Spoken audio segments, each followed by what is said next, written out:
ನಮಸ್ಕಾರ ಸ್ನೇಹಿತರೆ, ಇಬನಿ ನ್ಯೂಸ್ಗೆ ಸ್ವಾಗತ. ಮಾದಕ ದ್ರವ್ಯ ವ್ಯಸನದಿಂದ ದೂರವಿರಿ. ಪಿಎಸ್ಐ ವಿಜಯ್ ಕೃಷ್ಣ.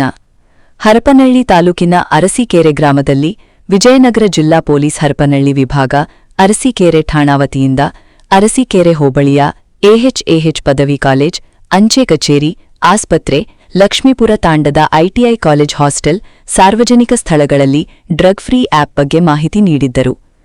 ಪಿಎಸ್ಐ ವಿಜಯ್ ಕೃಷ್ಣ ಮಾತನಾಡಿ, ಇತ್ತೀಚಿನ ದಿನಗಳಲ್ಲಿ ವಿದ್ಯಾರ್ಥಿಗಳು ಹಾಗೂ ಯುವಕರು ಮಾದಕ ದ್ರವ್ಯ ವ್ಯಸನಗಳಿಗೆ ಬಲಿಯಾಗುತ್ತಿದ್ದಾರೆ. ಮಾದಕ ವಸ್ತು ಮುಕ್ತ ಕರ್ನಾಟಕಕ್ಕಾಗಿ ನಮ್ಮೊಂದಿಗೆ ಕೈಜೋಡಿಸಿ ಕೆಎಸ್ಪಿ ಮೊಬೈಲ್ ಆಪ್ ಡೌನ್ಲೋಡ್ ಮಾಡಿ ಡ್ರಗ್ ಫ್ರೀ ಕರ್ನಾಟಕ ಆಯ್ಕೆ ಮಾಡಿ. ಡ್ರಗ್ಸ್ ಚಟುವಟಿಕೆಗಳ ಬಗ್ಗೆ ವರದಿ ಮಾಡಿ. ಮಾದಕ ವಸ್ತು ರಹಿತವಾದ ಬದುಕೆ ಅತ್ಯಂತ ನೆಮ್ಮದಿಯ ಬದುಕು. ಮಾದಕ ವ್ಯಸನ ತ್ಯಜಿಸಿ, ಮಾದಕ ದ್ರವ್ಯ ವ್ಯಸನದಿಂದ ದೂರವಿರಿ. ವಿದ್ಯಾರ್ಥಿಗಳು ಚೆನ್ನಾಗಿ ಓದಿ ತಂದೆ ತಾಯಿಗಳಿಗೆ ಹೆಸರು ತರುವಂತವರಾಗಬೇಕು. ಮೊಬೈಲ್ನಿಂದ ದೂರವಿರಿ ಎಂದು ಹೇಳಿದ್ದರು. ಪದವಿ ಕಾಲೇಜಿನ ಪ್ರಾಂಶುಪಾಲರಾದ ಎಎಚ್ ಉಮೇಶ್ ಮಾತನಾಡಿ, ಮಾದಕ ವಸ್ತು ದ್ರವ್ಯ ವ್ಯಸನಗಳ ಬಗ್ಗೆ ಪಟ್ಟಣಗಳಲ್ಲಿ ನಡೆಯುತ್ತಿವೆ ಎಂದು ಮಾಹಿತಿಯಿತ್ತು. ಆದರೆ ಇತ್ತೀಚಿನ ದಿನಗಳಲ್ಲಿ ಮೊಬೈಲ್ ಬಂದಾಗಿನಿಂದ ಪ್ರತಿಯೊಂದು ಹಳ್ಳಿಗಳಲ್ಲಿ ಡ್ರಗ್ಸ್ ವ್ಯಸನಗಳು ನಡೆಯುತ್ತಿವೆ. ಕಾಲೇಜಿನ ವಿದ್ಯಾರ್ಥಿಗಳು ಇದರ ಬಗ್ಗೆ ಎಚ್ಚರದಿಂದ ಇರಬೇಕು. ಡ್ರಗ್ಸ್ಗೆ ಮಾರು ಹೋಗದೆ ಉತ್ತಮ ಶಿಕ್ಷಣ ಪಡೆದು ಜೀವನವನ್ನು ರೂಪಿಸಿಕೊಳ್ಳಿ ಎಂದು ಹೇಳಿದ್ದರು.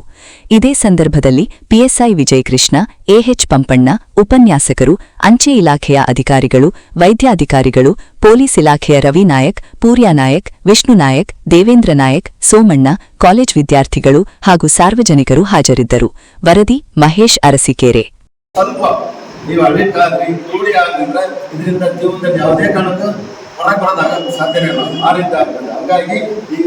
Student life is golden life ಅಂತ ಹೇಳ್ತಾರೆ. ಅದಕ್ಕೋಸ್ಕರ ನೀವು ಯಾರು ಇಂಥದ್ದು ಮಾರಬಹುದೇ ಒಳ್ಳೆಯ ರೀತಿಯಿಂದ ಒಂದು ಗುರಿ ಇಟ್ಕೊಂಡು ಎಜುಕೇಶನ್ ನೀವು ಮುಂದುವರೆದು ನಿಮ್ಮ ಪರಿಸ್ಥಿತಿ ನಿಮ್ಮ ತಂದೆ ತಾಯಿ ಆಸೆಗಳನ್ನು ಸಹ ನೆರವೇರಿಸಬೇಕಂತ ನಾನು ಇದರಲ್ಲಿ ಹೇಳ್ತಾ ಇದ್ದೇನೆ. ಇದು ಪ್ರತಿ ಸರಿ ಹೇಳಿದ್ರು, ಈ ಊರಲ್ಲಿ ಒಂದು ಉದಾಹರಣೆ ಕೊಟ್ಟು ಕಸನಹಳ್ಳಿ ಅಂತ ಅಷ್ಟೇ. ಹೌದಾ? ಇಂಥ ದಿನ 4-5 ಬರ್ತಾವೆ. ಭಾಳ ನಮ್ಮೂರಲ್ಲಿ ಸ್ಟೇಷನ್ ಅಲ್ಲಿ 75 ಹಳ್ಳಿ ಬರ್ತಾವೆ. ಆ 75 ಹಳ್ಳಿ ಒಳಗಡೆ ನನಗೆ ಬಹಳ ಬೇಸರ ಆಗ್ತದೆ. ಯಾಕಂದ್ರೆ 1-2 ಕಂಪಲ್ಸರಿ ವಾರದಾಗ 3 ಈ ರೀತಿ ಇದೇ ಇರ್ತಾವೆ. ಅದರಲ್ಲಿ ಎಕ್ಸ್ಪೆಷಲಿ ಹುಡುಗರೇ ಭಾಳ ಅದಾರ. ಹಿಂದಿನ ಜಾತ್ರೆಯಿಂದ ಮೊನ್ನೆ 3 ಜಾತ್ರೆ ಡಿಸೆಂಬರ್ ಆಯ್ತಲ್ಲ, ಅಲ್ಲಿಂದ ಇಲ್ಲಿ ತನಕ ನೋಡಿದಂದ್ರೆ ಸುಮಾರು ಕೇಸ್ ಒಳಗಡೆ ಯುವಕರೇ ಭಾಳ ಆಗ್ಯಾರ. ಅದ್ರ ಜೊತೆಗೆ ಈ ಮೊಬೈಲ್ ಒಂದು ಬಂದು ಆ ಮೊಬೈಲ್ ಒಳಗಡೆ ಇರ್ತಕ್ಕಂಥ ಸರ್ ಒಂದೇ ಉದಾಹರಣೆ ಕೊಡ್ತಾರೆ. ಆ ದಿಕ್ಕು ಬೇರೆ ಈ ದಿಕ್ಕು ಬೇರೆ. ಕಸನಹಳ್ಳಿಯಲ್ಲಿ ಸೌದತ್ತಿಯಲ್ಲಿ ಹೌದಾ, ಹಂಗೆ ಬಹಳ ಊರು ಮಾರೋಗಿ ನಾನ್ ನೋಡಿರೋ ಪ್ರಕಾರ ವಾರದಲ್ಲಿ 5-6 ಸ್ಟೇಷನ್ ಕಂಪ್ಲೇಂಟ್ ಆಗೇ ಇದ್ರು, ಹುಡುಗ ಹುಡುಗಿದ ಬರೀ. ಯಾಕಂದ್ರೆ ಆ ಕಂಪ್ಲೇಂಟ್ ನನಗೆ ಗೊತ್ತಿರೋ ಪ್ರಕಾರನೇ ಹೇಳ್ತೀನಿ. ನಮ್ಮೂರು ಸ್ಟೇಷನ್ ಒಂದೇ ಹೇಳ್ತೀನಿ, ನಮ್ಮ ಕರ್ನಾಟಕದ ಹೇಳಿಲ್ಲ, ನಮ್ಮ ತಾಲೂಕು ಅಂತ ಹೇಳಿಲ್ಲ, ಸುಮಾರು 5-8 ನಮ್ಮೂರಲ್ಲೇ ಇರ್ತದೆ. ಇಂಥವೇ ಬರೀ ಮೊಬೈಲ್ ಮುಖಾಂತರನೇ ಆಗಿರ್ತಕ್ಕಂಥ ಆ ಮೊಬೈಲ್ ಜೊತೆಗಿಂದ ಮಾದಕತ್ವ ಸಮೇತ ಬಿಡಬೇಕಂತ ಹೇಳ್ತಾ, ನಿಮ್ಗೆ ಏನ್ ಮೊಬೈಲ್ ಎಷ್ಟು ಯೂಸ್ ಇದೆ ಅಷ್ಟನ್ನು ಯೂಸ್ ಮಾಡ್ಕೋಬೇಕು. ತೀವ್ರವಾಗಿರ್ತಕ್ಕಂಥದ್ದು ಅವಶ್ಯಕತೆ ಮಾತ್ರ ತಗೊಂಡು ಉಳಿದ ನಿಮ್ಮ ಜೀವನದಲ್ಲಿ ರೂಪಿಸ್ಕೊಳ್ಳಿ ಅಂತ ಹೇಳ್ತಾ ಹೇಳ್ತಾರ. ಗೊತ್ತಿಲ್ಲ ಐತಲ್ಲ ನಿಮ್ಮಲ್ಲಿ ಗಾಂಜಾ ಇಲ್ಲ ಇಲ್ಲ ಅಂತಂದ್ರೆ ಒಳ್ಳೇದು.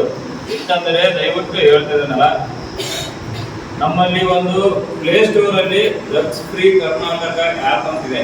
ಗೂಗಲ್ ಇದೆ, ಎಲ್ಲರೂ ಇದನ್ನ ಇದೆ, ಇಲ್ಲಿದೆನಾ ಇದ್ರ ತೆಗೆದು ಓಪನ್ ಮಾಡ್ತಾರೆ.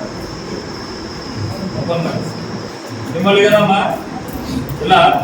ಒಂದು ವೇಳೆ ನಿಮ್ಮ ಮನೇಲಿ ಏನಿತ್ತಂದ್ರೆ ನಿಮ್ಮ ಮನೇಲಿ ನಿಮ್ಮ ಫಾದರ್ ಮೊಬೈಲ್ ಆಗಿದೆ, ನಿಮ್ಮ ಮದರ್ ಮೊಬೈಲ್ ತೆಗೆದ್ರೆ ಪ್ಲೇ ಸ್ಟೋರ್ ಒಳಗೆ ಡ್ರಗ್ ಫ್ರೀ ಕರ್ನಾಟಕ ಅಂತ ಒಂದು ಆ್ಯಪ್ ಇದೆ. ಮಾಡಿದ್ರ ಓಪನ್ ಆಯ್ತೇನಾ? ನನ್ನ ಮೊಬೈಲ್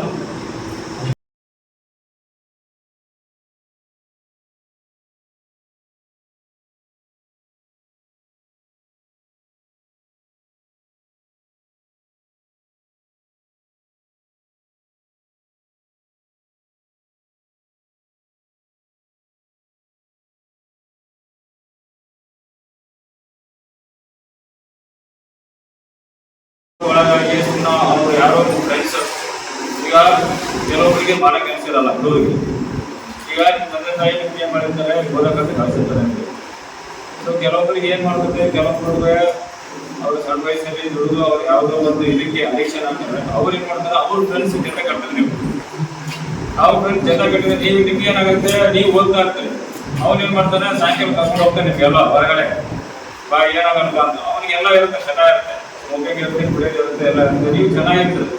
ಒಂದಿನ 2 ದಿನ ಸುಮ್ಮನೆ ಇರ್ತಾರೆ, ಅವ್ರು 3ನೇ ದಿನ ಏನ್ ಮಾಡ್ತಾನ, ಒಂದೇ ಮಾಡು ಏನಾಗಲ್ಲ ಅಂತ ಏನ್ ಮಾಡ್ತಾನೆ, ಒಂದಿನ ಸೇದಪ್ಪ ಏನಾಗಲ್ಲ ಅಂತ ನೀನೇನ್ ಮಾಡ್ತೀವಿ ಆಯ್ತು ಅಂತ ಹೇಳ್ತಾರೆ.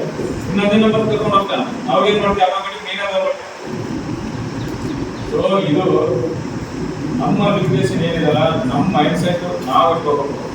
ನಾವು ಇನ್ನೊಬ್ಬರಿಗೆ ಫ್ರೆಂಡ್ ಹಂಗೆ ಅವನ್ನೆಲ್ಲ ಚೆನ್ನಾಗಿದ್ದಾನೆ, ಹುಡುಗರಿಗೆ ಎಲ್ಲ ನೆನಪು ಚೆನ್ನಾಗಿದ್ದಾನೆ ಅಂತ ಅಂದ್ಕೊಂಡಿದ್ರೆ, ಬಟ್ ಇದೇನಾಗುತ್ತೆ ಅಂದ್ರೆ ನಿಮ್ಮ ಸ್ಟಡೀಸ್ ಅಲ್ಲಿ ಅದರಿಂದ ನೀವು ಏನು ಮಾಡ್ತೀರ ಅಂತಂದ್ರೆ ಆ ನಶದಲ್ಲಿ ನೀವು ಏನ್ ಮಾಡ್ತೀರ ಅಂತ ಗೊತ್ತಾಗಲ್ಲ.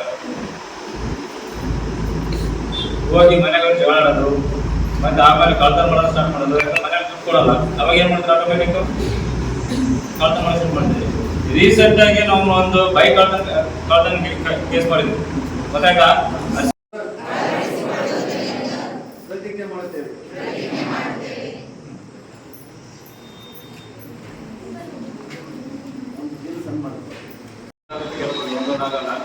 ಬಟ್ ಇದ್ರಲ್ಲಿ ಏನಿದೆ ಅಂತಂದ್ರೆ, ಈ ಆಪ್ ಅಲ್ಲಿ ನೀವು ಎಲ್ಲಾದ್ರೂ ಕುತ್ಕೊಂಡು ಯಾರಾದ್ರೂ ಟ್ರಾನ್ಸ್ಪೋರ್ಟೇಷನ್ ಮಾಡ್ತಿದ್ರೆ ಅಂದ್ರೆ ರಿಗಾರ್ಡಿಂಗ್ ಗಾಂಜಾ ಆಗಲಿ ಅಲ್ಲಿ ಎನಿಥಿಂಗ್, ಇದು ಯಾವ್ದು ಡ್ರಗ್ಸ್ ಆಗಲಿ ಚರಸ್ ಆಗಲಿ, ಈ ಥರ ಯಾವ್ದಾದ್ರು ಇಲ್ಲಿಗಲ್ ಆಕ್ಟಿವಿಟೀಸ್ ಏನಾದರೂ ಮಾಡ್ತಾ ಇದ್ರೆ, ಸೊ ನೀವು ಅದರಲ್ಲಿ ಅವ್ರು ಯಾರು ಟ್ರಾನ್ಸ್ಪೋರ್ಟೇಷನ್ ಮಾಡ್ತಾ ಇದ್ರೆ ನೀವು ವೆಹಿಕಲ್ ನಂಬರ್ ಹಾಕಿ ನಿಮ್ಮದು ಎಲ್ಲಿ ಲೊಕೇಶನ್ ಅಂತ ಹೇಳಿ ಫೋಟೋ ಹೊಡೆದು ಹಾಕ್ಬೋದು.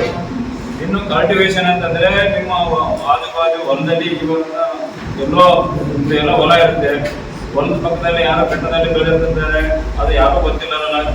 ಮತ್ತೆ ಇನ್ನು ಯಾರು ಹೊಲದ ಪಕ್ಕದಲ್ಲಿ ಯಾರೋ ಸುಮ್ಮನೆ ಖಾಲಿ ಜಾಗದಲ್ಲಿ ಬೆಳೆದಿರ್ತಾರಲ್ಲ, ಸೊ ಅಲ್ಲಿ ನೀವು ಫೋಟೋ ಹೊಡೆದು ಇಂಥ ಪ್ಲೇಸ್ ಅಂತ ಲೊಕೇಶನ್ ಶೇರ್ ಮಾಡಿದ್ರೆ ಇದ್ರಲ್ಲಿ ಬರುತ್ತೆ. ಇಲ್ಲಿ ಲಾಸ್ಟ್ ಫೋಟೋಗೆ ಅಪ್ಲೋಡ್ ಮಾಡಿ ಇನ್ಫಾರ್ಮ್ ಟು ಪೊಲೀಸ್ ಕ್ಲಿಕ್ ಮಾಡಿದ್ರೆ ಸೀರೆ ನಮ್ಗೆ ಎಲ್ಲಿ ಲೊಕೇಶನ್ ಇರುತ್ತಲ್ಲ ಅಲ್ಲಿ ಬಂದು ನಮ್ಗೆ ಲಿಂಕ್ ಕಳಿಸ್ತಾರೆ. ಆ ಲಿಂಕ್ ಪ್ರಕಾರ ನಾವು ಬಂದು ಅಲ್ಲಿ ಬಂದು ನಿಮ್ಗೆ ಆಮೇಲೆ ನೀವು ಯಾರು ಮಾಡ್ತಾರಲ್ಲ, ಯಾರಾದ್ರೂ ಹೇಳಿದ ಪ್ಲೇಸಸ್ ಏನಾದ್ರು ನಿಮ್ಮ ಮೊಬೈಲ್ ನಂಬರ್ ಯಾರಿಗೂ ನಾವು ನೀವೇ ಹೇಳಿ ಅಂತ ಹೇಳಿ ನಾವು ಯಾರಿಗೂ ಹೇಳ್ದಲ್ಲ. ಸೊ ಇಟ್ ಬಿ ಸೀಕ್ರೆಟ್ ಅಷ್ಟೇ, ಯಾರು ಹೇಳಿದ್ರು ಏನಂತ ಹೇಳಿ.